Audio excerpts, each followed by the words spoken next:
할렐루야, 할렐루야, 아멘.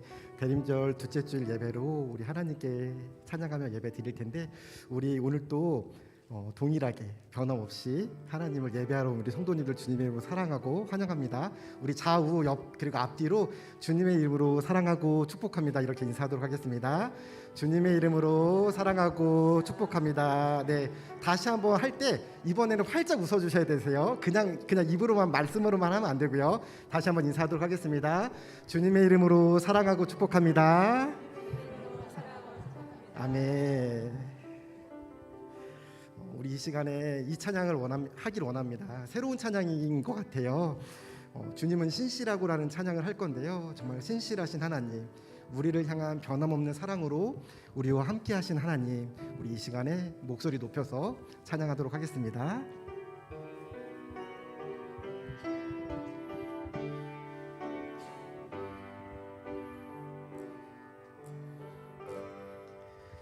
주님은 신실하고 항상 거기 계시네. 주 사랑을 뭐라 할까. 주님은 신실하고 항상 거기 계시네. 주 사랑 뭐라 할까. 주 사랑이 내 생명보다 귀하고 주 사랑이 파도보다 더 강해요. 세월이 가고 꽃이 시들어도 주 사랑 영원해. 주님 사랑 신실해요. 주 사랑이 내 생명보다 귀하고 주 사랑이 파도보다 강해요. 세월이 가고 꽃이 시들어도 주 사랑 영원해.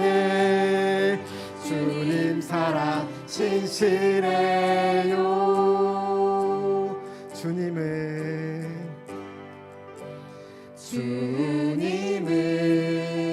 신실하고 항상 거기 계시네. 주 사랑을 뭐라 할까.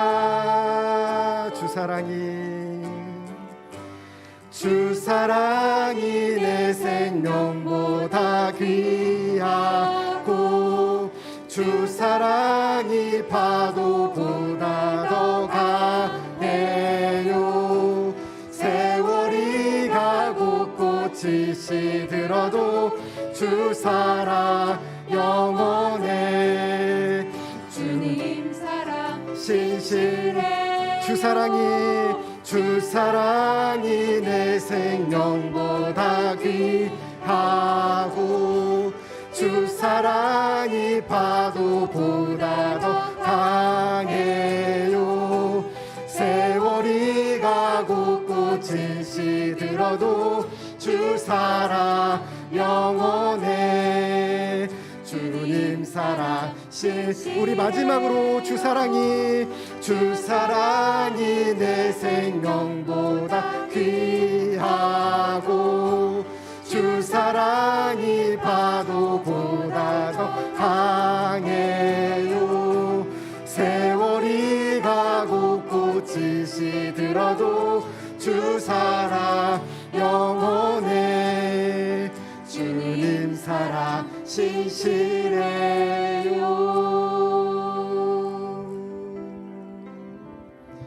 할렐루야, 할렐루야. 오늘 예배 드리러 올 때 어떠한 마음으로 오셨습니까? 혹시라도 힘들고 어렵고 정말 하나님 밖에는 방법이 없습니다라고 하는 그런 마음으로, 간절한 마음으로 왔습니까? 히브리서 11장 6절 말씀에 믿음이 없이는 하나님을 기쁘시게 할 수 없다고 하셨습니다. 오늘 이 찬양할 때 힘든 것들, 어려운 것들 믿음으로 고백할 때 하나님께서 다 해결해 주실 줄 믿습니다. 우리 다 함께 박수 치면서 찬양하도록 하겠습니다. 마음속에 근심 있는 사람 주 예수 앞에 달려라. 슬픈 마음 있을 때라 주 예수께 주 예수 앞에 달려라. 주 우리의 친구니 아멘. 무엇이나 근심하지 말고 주 예수께 눈물 나며 깊은 한숨 쉴 때 주 예수 앞에 달려라. 은밀한 죄 내게 있더라도 주 예수께 주 예수 앞에 달려라. 주 우리의 친구니 무엇이나 근심하지 말고 주 예수께 괴로움과 두려움 있을 때에 주 예수 앞에 달려라. 내일 일을 염려하지 말고 주 예수께 주 예수 앞에 달려라. 주 우리의 친구니 무엇이나 근심하지 말고 주 예수께 죽음 앞에 겁을 내는 자여 주 예수 앞에 달려라. 하늘나라 바라보는 자여 주 예수께 아뢰라. 주 예수 앞에 달려라. 주 우리의 친구니 무엇이나 근심하지 말고 주 예수께 괴로움과 두려움 있을 때에 주 예수 앞에 달려라. 내일 일을 염려하지 말고 주 예수께 아뢰라. 주 예수 앞에 달려라. 주 우리의 친구니 무엇이나 근심하지 말고 주 예수께 죽음 앞에 겁을 내는 자여 주 예수 앞에 달려라. 하늘나라 바라보는 자여 주 예수께 아뢰라. 주 예수 앞에 달려라. 주 우리의 친구니 무엇이나 근심하지 말고 주 예수께 갈 길을 밝히 보이시니 주 앞에 빨리 나갑시다. 우리를 찾는 구주 예수 고도라 하시 아멘. 죄악봇은 우리 영혼을 기뻐 뛰며 주를 보겠네. 하늘에 계신 주 예수를 영원히 섬기 우리를 오라 하시는 말 기쁘게 듣고 순종하세. 구주를 믿는 질 속속히 나가. 죄악봇은 우리 영혼을 기뻐 뛰며 주를 보겠네. 하늘에 계신 주 예수를 영원히 섬기. 주 오늘 여기 계시오니 다 와서 주의 말씀 듣세. 듣기도 하며 생각하니 참 진실 아멘. 죄악벗은 우리 영혼을 기뻐 뛰며 주를 보겠네. 하늘에 계신 주 예수를 영원히 섬기. 갈 길을 밝히 보이시니 주 앞에 빨리 나갑시다. 우리를 찾는 구주 예수 고도라 하시. 죄악벗은 우리 영혼을 기뻐 뛰며 주를 보겠네. 하늘에 계신 주 예수를 영원히 우리를 오라 하시는 말 기쁘게 듣고 순종하세. 구주를 믿는 지체 말고 속속히 나가. 아멘. 죄악 벗은 우리 영혼을 기뻐 뛰며 주를 보겠네. 하늘에 계신 주 예수를 영원히 섬기. 주 오늘 여기 계시오니 다 와서 주의 말씀 듣세. 듣기도 하며 생각하니 참 진리시로. 죄악 벗은 우리 영혼을 기뻐 뛰며 주를 보겠네. 하늘에 계신 주 예수를 영원히 섬기. 죄악 벗은 우리 영혼을 기뻐 뛰며 주를 보겠네. 하늘에 계신 주 예수를 영원히 섬기리. 할렐루야. 기쁘십니까? 우리의 찬양을 들으시고 그 누구보다도 하나님께서는 기뻐 받아주실 줄 믿습니다. 우리 이 시간에 정말 기도하는 마음으로, 간절한 마음으로, 하나님, 우리가 오늘 이렇게 예배하러 나왔습니다. 간절히 기도할 때 응답해 주시고 우리와 함께 달라고 그렇게 간절히 소망하는 마음으로 이 찬양 하도록 하겠습니다.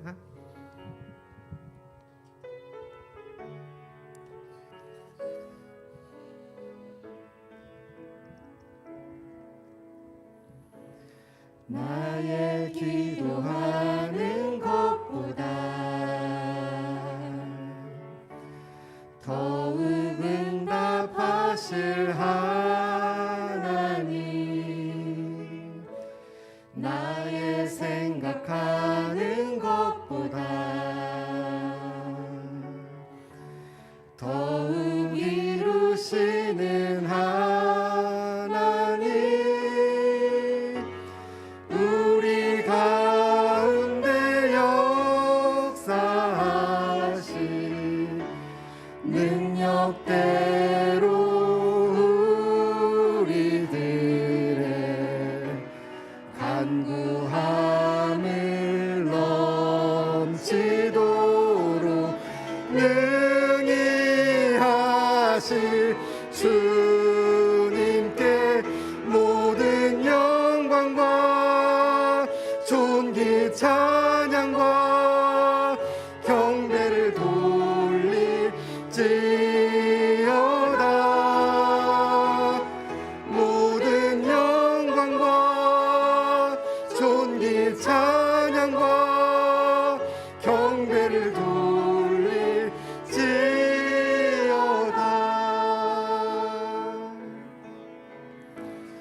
나의 기도하는 것보다 더욱 응답하실 하나님, 나의 생각하는 것보다 더욱 이루시는 하나님, 우리 가운데 역사하신 능력대로 우리들의 간구함을 넘치도록 능히 하실 주님께 모든 영광과 존귀 찬양과 경배를 돌릴지어다. 모든 영광과 존귀 찬양과 경배를 돌릴지어다. 다시 한번 찬양합니다. 나의 기도하는 것보다 더욱 응답하실 하나님, 나의 생각하는 것보다는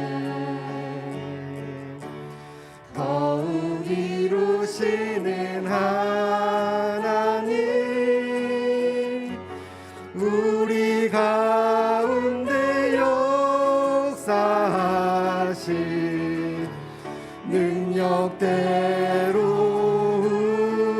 우리들의 간구함을 넘치도록 능히 하실 주님께 모든 영광과 존귀 찬양과 경배를 돌릴지어다.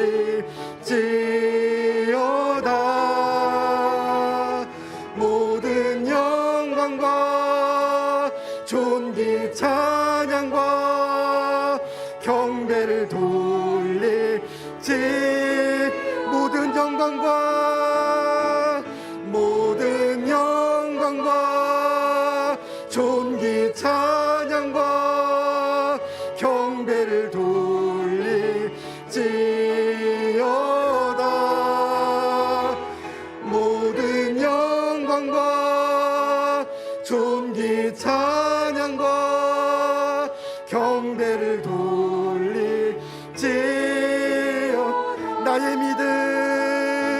나의 믿음 주께 있네. 십자가 능력이 내 영광 되었네. 주께서 우리를 승리케 하셨네. 나의 능력함에 나의 소망 주께.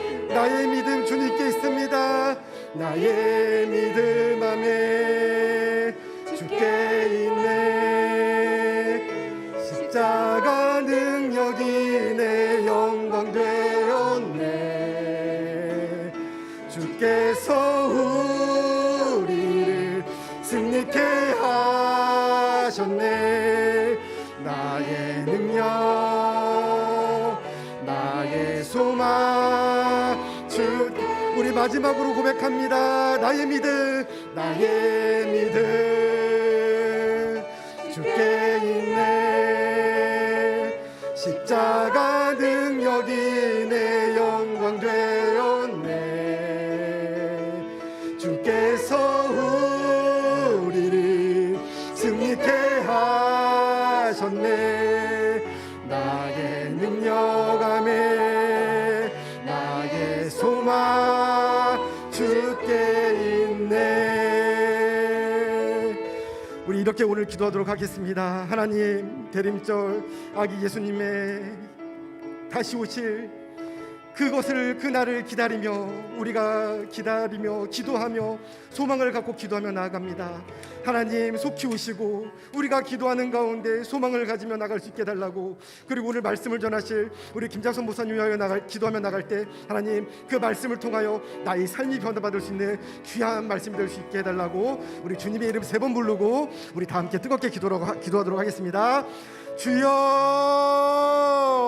주여, 주여. 하나님, 그렇습니다. 이 시간에 우리가 마음을 다하여 하나님 전심을 다하여 기도하며 나아갑니다. 하나님, 믿음이 없이는 하나님을 기쁘시게 할 수 없음을 하나님 우리가 알고 있습니다. 하나님, 믿음을 가지고 확신을 가지고 하나님 소망을 갖고 기도하며 나갈 수 있도록 하나님 붙잡아 주시고 인도하여 주시옵소서. 하나님, 오늘 말씀을 전하실 우리 김장선 목사님 위하여 기도하며 나아갑니다.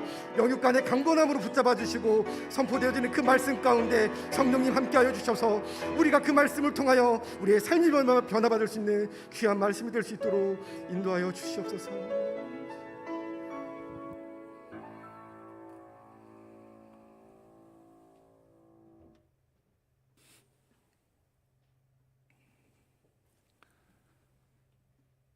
사랑의 아버지 하나님, 오늘도 귀한 하루를 허락하여 주시고 주님 섬김으로 하루를 온전히 보낼 수 있게 하신 하나님께 감사를 드립니다. 저희들에게 맡기신 일을 온전히 감당토록 지혜를 허락하여 주신 주님께 감사와 찬송과 영광을 돌립니다. 한 해가 저물어가는 마지막 달 12월, 올 한 해를 돌아봅니다. 주님께서 맡겨주신 각자의 청지기직을 성실히 감당하지 못하고 칭찬받을 만한 일을 너무나 부족한 저희의 허물을 고백하오니 긍휼히 보시고 용서하여 주시옵소서. 대림절 기간 동안 저희가 정결한 마음과 신실한 마음으로 주님의 성탄을 열심히 준비하게 하여 주시옵소서.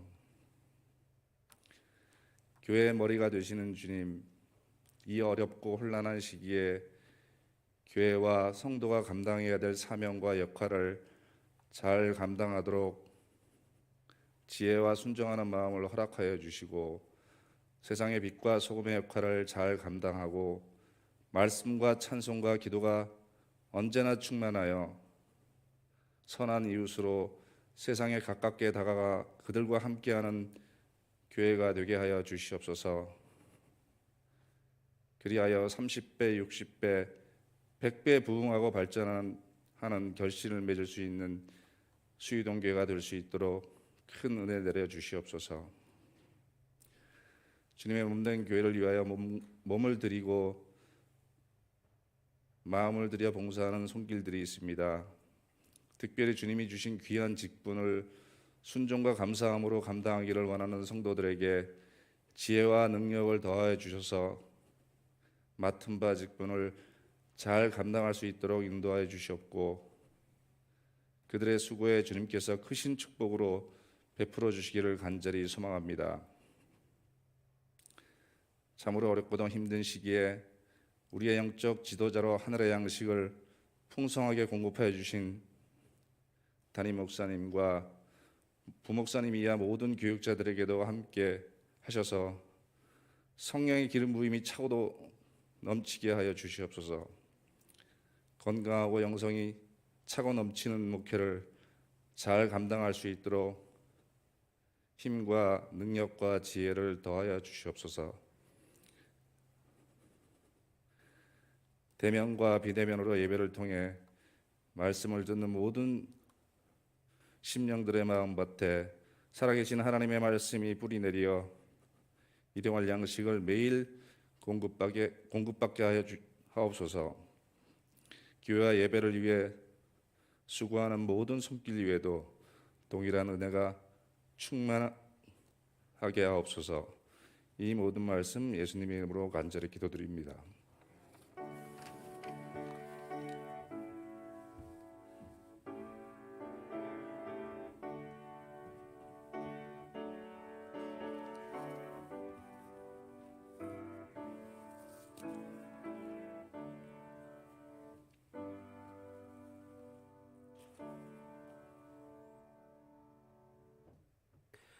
오늘 우리에게 주시는 하나님 말씀은 누가복음 1장 39절에서 45절, 누가복음 1장 39절에서 45절까지의 말씀입니다. 한 절씩 교독하시고 마지막 45절은 함께 읽겠습니다. 이때 마리아가 일어나 빨리 산골로 가서 유대 한 동네에 이르러 엘리사벳이 마리아가 문안함을 들으매 아이가 복중에서 뛰노는지라 엘리사벳이 성령의 충만함을 받아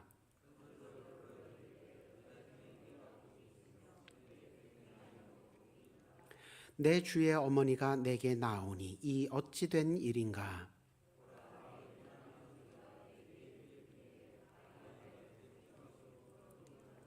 함께 읽습니다. 주께서 하신 말씀이 반드시 이루어지리라고 믿은 그 여자에게 복이 있도다. 아멘. 거룩하고 복된 주일, 이른 아침부터 예배와 여러 직분의 자리에서 섬기시고 오후에 다시 예배로 모이신 여러분을 주님의 이름으로 환영하고 축복합니다. 예배와 말씀 가운데 예수님의 처음 오심과 다시 오심에 대해 감사와 소망이 더욱 깊어지는 은혜가 있으시기를 축원합니다. 오늘 본문은 구세주 수태를 고지받은 마리아가 자기보다 6개월 먼저 선지자 수태를 고지받은 엘리사벳에게 찾아갔을 때 엘리사벳이 성령의 충만함 가운데 마리아를 축복하는 장면입니다.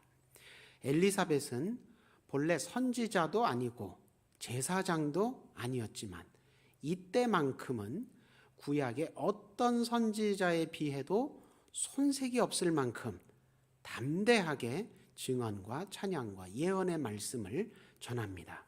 오늘 본문 41절 보시면 엘리사벳이 마리아가 문안함을 들음에 아이가 복중에서 뛰노는지라 엘리사벳이 성령의 충만함을 받았다, 이렇게 기록되어 있는데요. 이 엘리사벳만 사실 성령의 충만함을 받은 게 아니고요. 엘리사벳보다 조금 더 먼저 그 엘리사벳 복중에 배 안에 선지자 세례 요한이 뛰놀았다, 이런 표현이 나오는데 이 뛰놀았다는 표현이 그냥 아이가 이렇게 꿈틀꿈틀 움직였다는 뜻 정도가 아니라 이 아이가 벌써 배 안에 어머니 뱃속에서부터 배 안에서부터 성령의 감동을 받았다는 걸 뜻하는 겁니다. 그러니까 엘리사벳도 성령의 충만함을 받았지만 그 전에 세례 요한도 아기였을 때부터 벌써 성령의 충만함을 받았다, 그런 뜻입니다. 44절에서도 한 번 더 그런 설명이 나오는데 엘리사벳이 마리아에게 보라, 내 문안하는 소리가 내 귀에 들릴 때 아이가 내 복중에서 기쁨으로 뛰놀았도다. 그러니까 이 아이가 기쁨을 가지게 된 것이 그냥 생리학적인 그런 기쁨이 아니라 성령으로 말미암아 이 메시아가 가까이 오니까 성령으로 말미암아 그것을 깨닫고 기뻐했다. 그래서 내 배 안에서 뛰놀았다. 그런데 나도 성령의 충만함을 받아서 너에게 이러이러하게 말한다, 이런 뜻입니다. 그러니까 참 그 아기가 아직 태어나지도 않았는데 아무리 선지자로 예정된 세례 요한이라지만 아직 태어나지도 않았는데 역시 아직 태어나지도 않은 메시아를 알아보고 알아듣고 뱃속의 아기가 다른 뱃속의 아기를 알아보고 이렇게 움직였다. 이거 참 신기한 일이지요. 그런데 이 누가는 이 사건을 기록할 때 이렇게 신기한 일이기 때문에 초대교회 교인들에게 그냥 흥미거리를 제공하기 위해서 재밌는 그냥 얘기거리 전해주기 위해서 기록한 것이 아니고요. 또 세례 요한이 야, 이렇게 신령한 선지자다, 이렇게 세례 요한을 높여주기 위해서 기록한 것도 아닙니다. 누가가 이 사건을 기록한 목적은 마리아의 태중에 있는 아기가 진짜 메시아시다. 그래서 엘리사벳의 뱃속에 있었던 태중에 있었던 세례 요한도 이 메시아를 예비하라고 하나님께서 보내신 이 진짜 선지자였다. 이것을 증언하기 위해서 누가가 기록한 것입니다. 그러니까 첫 번째는 우리가 눈으로 볼 때는 그저 여러 유대 여자들 중에 그저 젊은 한 여자에 불과했던 마리아, 그 여인이 아기를 가져서 낳은 것이 그게 뭐 대단한 일이랴, 우리 눈에는 그렇게 보일지 몰라도 아니라는 겁니다.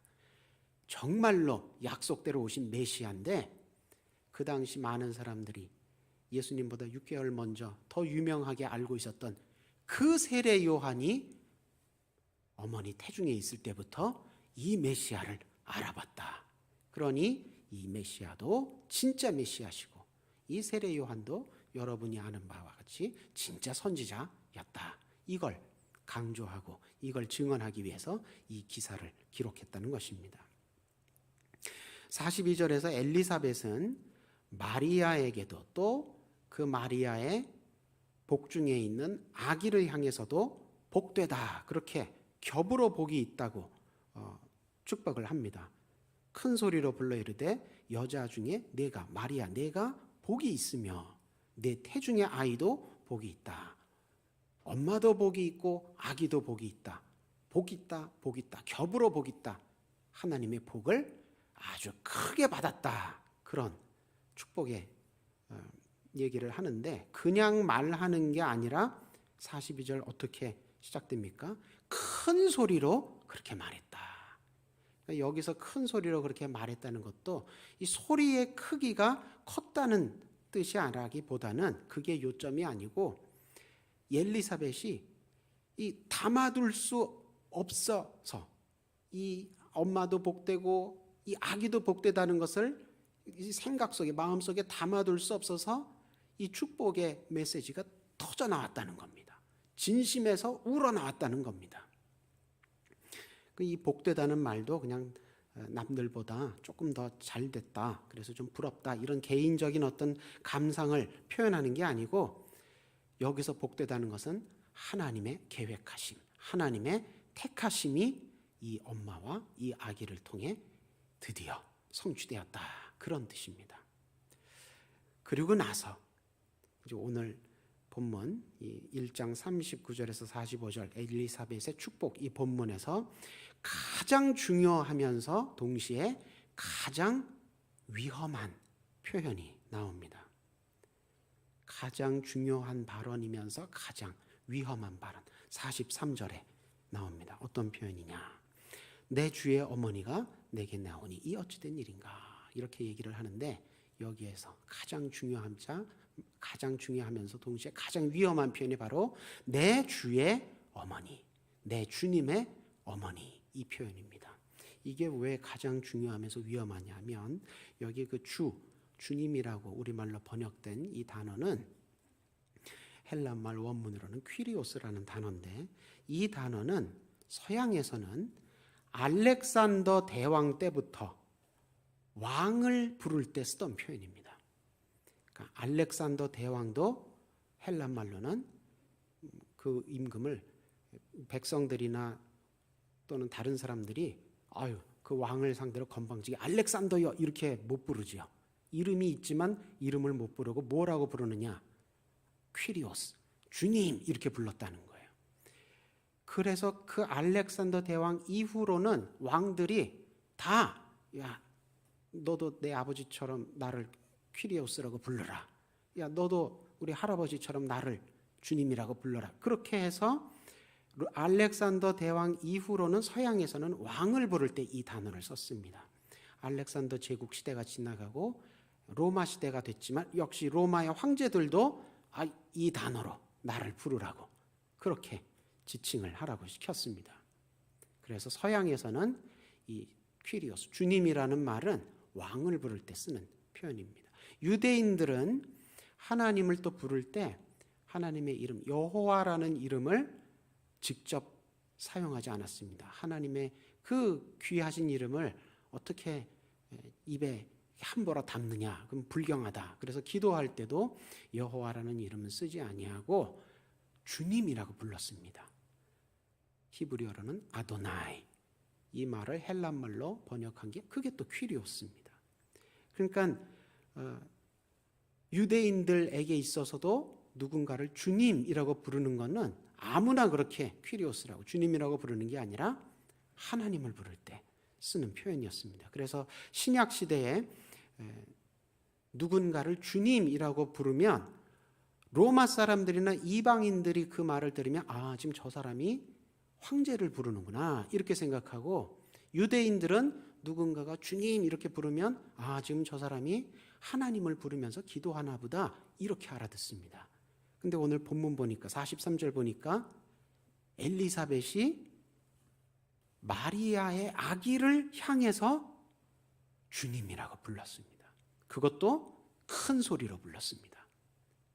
그러면 이 엘리사벳이 이렇게 부르는 외치는 얘기를 로마인이 지나가면서 듣든 다른 유대인이 지나가면서 듣든 이거 누가 들으면 크게 경을 치를 만한 일이 되는 겁니다. 어디 로마 황제가 지금 로마에 계신데 다른 일을 주님이라고 부르느냐? 너 반역자냐? 이렇게 되는 거고요. 또 유대인들이 들으면은 어디 하나님이 아닌 사람을 보고 더군다나 아직 태어나지도 않은 아기를 보고 하나님 부르는 이름 주님이라고 쓰느냐? 경을 칠 일입니다. 그래서 엘리사벳이 구약의 어떤 선지자에 비해도 손색이 없는 예언의 말씀을, 찬양의 말씀을 했다는 것이 바로 이런 이유입니다. 이 엘리사벳은 도대체 어떻게 아직 태어나지도 않은 아기를 향해 이렇게 담대하게 왕이시라고, 하나님이시라고 말할 수 있었을까? 어떻게 주님이시라고 부를 수 있었을까요? 42절 앞에 설명 나온 대로 엘리사벳이 무엇의 충만함을 받았다고요? 성령의 충만함을 받았다는 겁니다. 그래서 사람의 눈으로 볼 때는 왕도 아니고 여호와 하나님하고 비교할 때 이 사람, 악이니까 아주 낮아 보이지만 그분을 향해서 신앙 고백을 이렇게 할 수 있었다는 것입니다. 마리아의 뱃속에 있는 아기는 그냥 보통 아기가 아니고 메시아시다. 우리를 위해 육신을 입고 오시는 하나님이시다. 진심으로 믿고 담대하게 이 성경 표현대로 큰 소리로 증언하고 찬양할 수 있었다는 것입니다. 이런 엘리사벳의 모습은 나중에, 정말 나중에 누구의 모습들과 비슷하냐 하면 오순절 마가의 다락방에서 성령 충만 받은 제자들의 모습과 비슷합니다. 제자들이 어땠습니까? 예수님 공생의 3년 내내 같이 있었지만 성령 받지 못했기 때문에 예수님이라는 분을 내가 잘 알고 내가 많이 따라다니고 같이 오래 있어서 내가 그분을 좀 안다고 하면서도 정작 하나님의 외아들로는 믿지를 못했습니다. 그러니 십자가 사역, 제일 중요한 사역 감당하실 때 다 도망가고 말았지요. 그러다가 예수님 부활하신 이후에 마가의 다락방에서 모여 기도하다가 성령을 받고 난 후에는 어떻게 됐습니까? 그 겁쟁이, 그 믿음 없던 제자들이 180도 바뀌어서 각국 방언으로 조심조심, 조용조용 얘기한 것이 아니라 각국 방언으로 길거리에 쏟아져 나가서 외친 겁니다. 예수가 메시아시다. 베드로만 그날 설교한 게 아니고요. 그 120명의 제자들이 각국 방언으로 그렇게 증언하고 찬양한 겁니다. 성령 받고 난 다음에 이런 일들이 벌어졌습니다. 그때도 분명히 로마인들이, 유대인들이, 유대교 지도자들이 그런 찬양, 그런 증언 싫어했겠지만 그 뻔히 알면서도 담대하게 큰 소리로 그렇게 증언한 거죠. 근데 그 모습이 지금 벌써 대림절에 엘리사벳을 통해서 그 모습이 이렇게 나타나고 있는 것입니다. 내 주님의 어머니란 표현, 하나님의 어머니란 이 표현은 가톨릭 교회가 좀 그런 오해를 많이 하는데, 이거는 마리아를 높여주는 표현이다. 하나님을 낳은 하나님의 내 주님의 어머니시니까 마리아가 이렇게 높은 분이다. 가톨릭 교회는 그렇게 오해를 하는데 누가복음은 마리아를 높이기 위해서 이런 표현을 쓴 게 아닙니다. 마리아를 통해 태어나시는 그분이 주님이시라고, 그분을, 예수님을 높이기 위해 이런 표현을 쓴 겁니다. 예수님은 사람들 가운데, 영웅이나 위인들 가운데 한 명 정도가 아니라 퀴리오스, 주님이시라는 겁니다. 우리가 하나님이라고 믿는 그분이시라는 겁니다. 정확하게는 예수님은 뭐라고, 어떤 하나님이세요? 성자 하나님이시죠. 성부 하나님이 아니고 성자 하나님. 그렇게 예수님을 향해서 예수님은 성자 하나님이십니다. 그렇게 신앙 고백하는 내용입니다. 그래서 오늘 본문은 45절에 엘리사벳이 마리아를 향해 하는 축복으로 마무리가 되고 있는데요. 주께서 하신 말씀이 반드시 이루어지리라 라고 그렇게 믿은 그 여자에게 복이 있도다. 한 번 더 엄마에게 대한 축복을 하고 마무리가 오늘 본문이 되는데, 근데 사실 이 축복은 마리아 한 명만을 향해서 한 축복은 아니죠. 그때나 지금이나 하나님의 말씀은 반드시 이루어지리라. 하나님의 약속은 반드시 이루어지리라. 그렇게 믿고 세상이 뭐라고 하든 그 하나님 부르심에 순종하고 헌신하고 충성하는 모든 믿음의 사람들을 향해서 해당되는 축복입니다. 믿음의 사람들은 어떻습니까? 세상에서 볼 때는 이 사람들 신분이 그렇게 별로 높지도 않고 힘이 그렇게 있는 것도 아니고 숫자도 그렇게 많은 것도 아니고, 그래서 이런 좀 숫자도 적고 별 볼 일 없어 보이는 이런 사람들이 무슨 선한 일을 해낼 수 있을까? 이 사람들이 수고하고 애쓴들 이 악하고 어두운 이 세상이 어떻게 변할 수 있을까? 뭐가 달라질까? 세상 사람들은 믿음의 사람들을 볼 때 좀 이렇게 좀 가소롭고 좀 시원찮게 그렇게 보는 경향이 있지요. 그러나 사람은 그렇게 보일지라도 이 믿음의 사람들이 맺는 열매는 어떻습니까? 세상을 뒤집습니다. 왜 그렇습니까?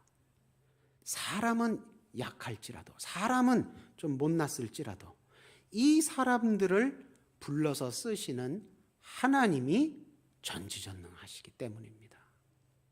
우리는 약하고 작고 별 볼 일 없습니다. 그러나 그건 우리가 그런 거죠. 우리를 부르시는 하나님은 그렇지 않다는 겁니다. 그래서 우리가 우리의 열매가 아니라 하나님의 열매를 맺게 되면, 그러면 우리가 아니라 그 하나님의 열매가 세상을 뒤집게 된다는 겁니다. 하나님의 사람들, 믿음의 사람들이 복된 이유는 무엇이겠습니까? 일을 크게 성취해냈기 때문에 복된다고 하는 것이 아니고, 물론 일을 크게 성취를 해내니까 하나님 보시기에도 사람이 보기에도 저 사람들 참 믿음으로 이런 일들을 해놨구나, 훌륭하다, 그런 측면도 있기는 있지만 그 이전에 이미 믿음의 사람들, 하나님의 사람들이 복된 이유가 무엇입니까? 엘리야 같은 선지자를 낳고 600년 기다려온 메시아를 낳아서만이 복된 것이 아니라 그 이전에 하나님을 믿었기 때문입니다. 하나님 편에 섰기 때문입니다. 이미 그때부터, 그 시점부터 복된 겁니다. 마리아가, 엘리사벳이 주의 여정이오니 말씀대로 이루어지이다, 그래서 실제로 예수님을 낳고, 물론 귀하고 훌륭한 일이죠. 그런데 그 이전에 이미 주의 여정이오니 말씀대로 이루어지이다, 신앙 고백한 그 시점부터 이미 복된 겁니다. 복이 시작된 겁니다. 복이 점점 자라나게 되는 겁니다. 예수님 비유 말씀처럼 이때 심겨진 하나님 나라, 겨자씨 같아서 잘 안 보이지만 심겨졌습니다. 그래서 이제 이게 무럭무럭 자라서 열매가 나오기 시작하는 겁니다.